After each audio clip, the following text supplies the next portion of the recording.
कृपया चैनल को सब्सक्राइब करें। धन्यवाद। गौरी पुत्र गणेश को प्रथम करे प्रणाम, मनोकामना पूर्ण करे, सफल करे सब काम। गौरी पुत्र गणेश की जय। जय श्री गणेश जी की। मित्रों, धार्मिक मान्यताओं के अनुसार सप्ताह के 7 दिन अलग अलग देवी देवताओं को समर्पित होते हैं और इसी प्रकार से बुधवार का दिन सभी देवी देवताओं में सबसे पहले पूजे जाने वाले भगवान गणेश को समर्पित होता है। ऐसी मान्यता है कि जो भी व्यक्ति बुधवार के दिन सच्चे मन से भगवान गणेश की पूजा अर्चना करता है और उनकी कथा का श्रवण करता है, गणेश जी की कृपा से उस व्यक्ति के जीवन में कभी भी धन धान्य की कमी नहीं होती है और जीवन की हर समस्या सरल हो जाती है। तो चलिए मित्रों, श्री गणेश जी को नमन करते हुए सुनते हैं बुधवार के दिन गणेश जी की बहुत ही सुंदर कथाएं। आशा करते हैं कि आप सभी सच्चे मन से कथाओं का श्रवण करेंगे। तो पहली कथा इस प्रकार शुरू होती है। एक समय की बात है, समतापुर नगर में मधुसूदन नामक एक व्यक्ति रहता था।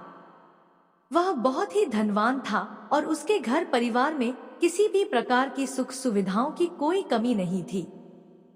मधुसूदन का विवाह बलरामपुर नामक नगर की एक सुंदर और सुशील कन्या संगीता से संपन्न हुआ था। एक बार मधुसूदन अपनी पत्नी को लेने बुधवार के दिन बलरामपुर गया हुआ था। मधुसूदन ने अपनी पत्नी के माता पिता से संगीता को विदा कराने के लिए कहा, तो संगीता के माता पिता बोले, बेटा आज बुधवार है। बुधवार को किसी भी शुभ कार्य के लिए यात्रा करना अशुभ माना जाता है। अपने सास ससुर के लाख मना करने के बाद भी मधुसूदन उनकी बात नहीं माना। उसने कहा कि माता पिताजी, मैं ऐसी शुभ अशुभ की बातों को बिल्कुल भी नहीं मानता हूँ। और ऐसा कहकर मधुसूदन और उसकी पत्नी दोनों ने बैलगाड़ी से यात्रा प्रारंभ की। जैसे ही 2 कोस की यात्रा संपन्न हुई तो उसकी बैलगाड़ी का एक पहिया टूट गया। 2 कोस के बाद वहां से दोनों ने पैदल ही यात्रा शुरू की। रास्ते में संगीता को प्यास लगी तो मधुसूदन उसे एक पेड़ के नीचे बैठाकर जल लेने चला गया। थोड़ी देर बाद जब मधुसूदन कहीं से जल लेकर वापस आया तो वह बुरी तरह हैरान हो उठा, क्योंकि उसकी पत्नी के पास उसकी ही शक्ल सूरत का एक दूसरा व्यक्ति बैठा था। संगीता भी मधुसूदन को देखकर हैरान रह गई। वह दोनों में कोई अंतर नहीं कर पाई। मधुसूदन ने उस व्यक्ति से पूछा, तुम कौन हो और मेरी पत्नी के पास क्यों बैठे हो? मधुसूदन की बात सुनकर उस व्यक्ति ने कहा, अरे भाई, यह मेरी पत्नी संगीता है। मैं अपनी पत्नी को ससुराल से विदा करा कर लाया हूँ। लेकिन तुम कौन हो जो मुझसे ऐसा प्रश्न कर रहे हो? मधुसूदन ने कहा, तुम जरूर कोई चोर या ठग हो। यह मेरी पत्नी संगीता है। मैं इसे पेड़ के नीचे बैठाकर जल लेने गया था। इस पर उस व्यक्ति ने कहा, अरे भाई, झूठ तो तुम बोल रहे हो। संगीता को प्यास लगने पर जल लेने तो मैं गया था। मैंने तो जल लाकर अपनी पत्नी को पिला भी दिया है। अब तुम चुपचाप यहाँ से चलते बनो, नहीं तो किसी सिपाही को बुलाकर तुम्हें पकड़वा दूंगा। दोनों एक दूसरे से लड़ने लगे। उन्हें लड़ते देख बहुत से लोग वहां एकत्र हो गए। नगर के कुछ सिपाही भी वहां आ गए। सिपाही उन दोनों को पकड़कर राजा के पास ले गए। सारी कहानी सुनकर राजा भी कोई निर्णय नहीं कर पाया। संगीता भी उन दोनों में से अपने वास्तविक पति को नहीं पहचान पा रही थी। राजा ने दोनों को कारागार में डाल देने के लिए कहा। राजा के फैसले पर असली मधुसूदन भयभीत हो उठा। तभी आकाशवाणी हुई, मधुसूदन, तूने संगीता के माता पिता की बात नहीं मानी और बुधवार के दिन अपनी ससुराल से प्रस्थान किया। यह सब भगवान बुधदेव के प्रकोप से हो रहा है। मधुसूदन ने भगवान बुधदेव से प्रार्थना की कि हे भगवान बुधदेव, मुझे क्षमा कर दीजिए। मुझसे बहुत बड़ी गलती हुई। भविष्य में अब कभी बुधवार के दिन यात्रा नहीं करूंगा और सदैव बुधवार को आपका व्रत किया करूंगा। मधुसूदन के प्रार्थना करने से भगवान बुद्धदेव ने उसे क्षमा कर दिया। तभी दूसरा व्यक्ति राजा के सामने से गायब हो गया। राजा और दूसरे लोग इस चमत्कार को देख हैरान हो गए। भगवान बुद्धदेव की इस अनुकंपा से राजा ने मधुसूदन और उसकी पत्नी को सम्मान पूर्वक विदा किया। कुछ दूर चलने पर रास्ते में उन्हें बैलगाड़ी मिल गई। बैलगाड़ी का टूटा हुआ पहिया भी जुड़ा हुआ था। दोनों उसमें बैठकर समतापुर की ओर चल दिए। मधुसूदन और उसकी पत्नी संगीता दोनों बुधवार को व्रत करते हुए आनंद पूर्वक जीवन यापन करने लगे। इस तरह भगवान बुद्धदेव की कृपा से उनके यहाँ खुशियां बरसने लगी।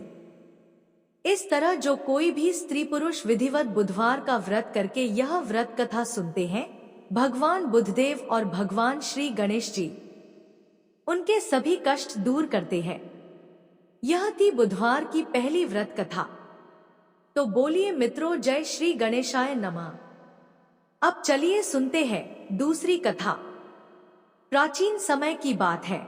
एक कुएं में एक मेंढक और उसकी पत्नी रहा करती थी। मेंढक और उसकी पत्नी कुएं में आराम से मौज मस्ती के साथ रहा करते थे। पर मेंढक सदा ही बात बात में मेढकी से झगड़ा करता रहता था, क्योंकि उसकी पत्नी हमेशा श्री गणेश जी की पूजा आराधना में लीन रहा करती थी। मेढकी हमेशा अपने मन में तथा बोल बोल कर भी विघ्नहर्ता श्री गणेश जी के नाम का जाप किया करती थी। इस बात से मेढक बहुत नाराज हुआ करता था, क्योंकि उसे ऊंची आवाज में गणेश जी का नाम सुनना अच्छा नहीं लगता था। एक बार उसने गुस्से में मेंढकी को कहा कि तू पापी है, जो हर समय पराये पुरुष का नाम लेती रहती है। इस पाप को करना बंद कर। और उसने मेढकी को धमकी भी दी कि यदि आज के बाद उसने विनायक जी का नाम लिया तो वह उसका सिर फोड़ देगा। एक दिन की बात है, कुएं पर राजा की दासी पानी लेने के लिए आता है, और जैसे वह कुएं में अपना बर्तन डालता है तो बर्तन में पानी के साथ साथ दोनों मेंढक और उसके पत्नी भी बाहर जाती है। अब दासी कुएं पर पानी भर के वह पानी के साथ साथ मेंढक मेढकी को भी घर ले जाती है और एक बर्तन में पानी गर्म करने के लिए तैयारी करती है। दासी ने दोनों मेंढकों को पानी वाले बर्तन में डाल दिया और बर्तन को चूल्हे पर गर्म होने के लिए रख दिया। वह पानी तालाब से लाया गया था, इसलिए वह थोड़ा गंदा था और दासी को उसमें मेंढक मेढकी दिखाई नहीं दिए। जैसे जैसे पानी गर्म होने लगा, दोनों मेंढक मेढकी का शरीर जलने लगा। इस पर मेंढक की पत्नी ने मन ही मन श्री गणेश जी की पूजा अर्चना और नाम जाप शुरू कर दिया। मेढकी को यह विश्वास था कि भगवान गणेश उसकी सहायता अवश्य करेंगे। अचानक ऐसा चमत्कार हुआ कि पानी चाहे कितना भी गर्म हो रहा था, लेकिन मेढकी को कुछ भी महसूस नहीं हो रहा था। लेकिन इसके विपरीत उसने अपने पति से कहा, क्या तुम्हें सच में जलन हो रही है? मेंढक ने जवाब दिया, हाँ, मुझे बहुत जलन हो रही है, क्योंकि पानी धीरे धीरे बहुत गर्म होता जा रहा था। अपने पति की ऐसी दशा देखकर पत्नी ने सलाह दी, तुम भी जल्दी से श्री गणेश जी का नाम जाप करना शुरू करो, देखना गणेश जी की कृपा से तुम्हें भी आराम मिलेगा।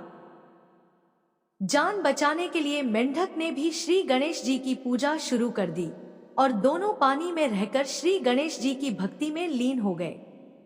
उनकी भक्ति से प्रसन्न होकर श्री गणेश एक बछड़े के रूप में प्रकट हुए और मिट्टी के बर्तन को लात मारकर गिरा दिया, जिससे गर्म पानी बाहर फैल गया और दोनों मेंढक मेढकी की जान बच गई।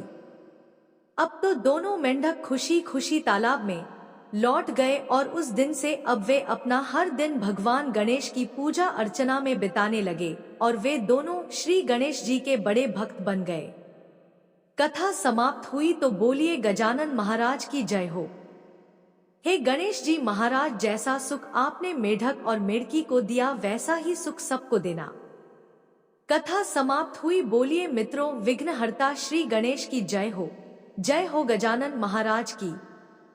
अब सुनते हैं तीसरी कथा। एक नगर में एक मालिन रहती थी। उस मालिन का एक अत्यंत ही सुंदर पुत्र था, परंतु किसी बीमारी के कारण उसके पति का स्वर्गवास हो गया था और अब वो अपने पुत्र और सास के साथ रहा करती थी। उस मालिन की सास अत्यंत ही कठोर हृदय की स्त्री थी और सदा ही अपनी बहू को कष्ट और पीड़ा देती थी। और इसी प्रकार से एक दिन सास ने गुस्से में आकर अपनी बहू और पोते को घर से निकाल दिया। कोई आश्रय न होने के कारण वे दोनों रोते चलते चलते एक जंगल में जा पहुंचे और वहां एक बड़े पेड़ के नीचे बैठ गए। वहां से थोड़ी दूर पर एक गणेश जी का मंदिर था। इस मंदिर में बहुत लोग रोज गणेश जी के दर्शन करने आते थे। सभी भक्त दर्शन करके गणेश जी को प्रसाद चढ़ाते और फिर वही प्रसाद सबको बांट देते थे। इसी प्रकार से गणेश जी के प्रसाद से माँ और बेटे का गुजारा होने लगा। गणेश जी की कृपा के कारण अब तो दोनों माँ बेटे गणेश जी की पूजा पाठ में लग गए। एक दिन उन्होंने सोचा कि क्यों न हम भी जंगल से फूल लाकर बेचे, और इस प्रकार से वे रोज जंगल से फूल लाकर उसकी माला बनाकर बेचने लगे। साथ में पूजा की सामग्री और प्रसाद भी बेचने लगे। इससे उनकी आमदनी होने लगी और धीरे धीरे गणेश जी की कृपा से आमदनी बढ़ने भी लगी। जल्दी ही उन्होंने अपना एक मकान और एक दुकान बना लिया। उस नगर के राजा की लड़की मंदिर में रोज पूजा करने आती थी। वो मालिन के बेटे को देखकर राजकुमारी उस पर मोहित हो गई और उससे विवाह करने की सोचने लगी।